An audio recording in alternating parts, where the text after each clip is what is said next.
കുഴിച്ചെടുക്കുന്ന എണ്ണയ്ക്കുമപ്പുറം missile സിസ്റ്റവും space സംരംഭങ്ങളും ഉൾപ്പെടെയുള്ള പ്രതിരോധ രംഗത്തെ തന്ത്രപരമായ സഖ്യവും ടെക്നോളജി രംഗത്തെ സഹകരണവും മുമ്പെങ്ങുമില്ലാത്ത വിധം വർദ്ധിപ്പിക്കാനുള്ള ഓഫറാണ് റഷ്യ വെച്ച് നീട്ടിയിരിക്കുന്നത്.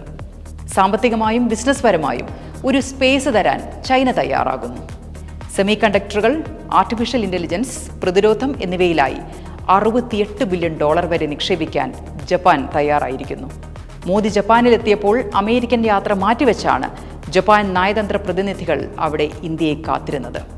ജപ്പാന്റെ ആഴത്തിലുള്ള മൂലധന നിക്ഷേപവും സാങ്കേതിക സഹകരണവും ഇന്ത്യയുടെ വ്യാപാരം വൈവിധ്യവൽക്കരിക്കാനും ഏതെങ്കിലും ഒരു വിപണിയെ അമിതമായി ആശ്രയിക്കുന്നത് കുറയ്ക്കാനും സഹായിക്കും. ബ്രസീലുമായി ചേർന്ന് ഓൾട്ടർനേറ്റ് ഗ്ലോബൽ ട്രേഡ് നെറ്റ്വർക്കിന് ഇന്ത്യ മുൻകൈയെടുക്കുന്നു.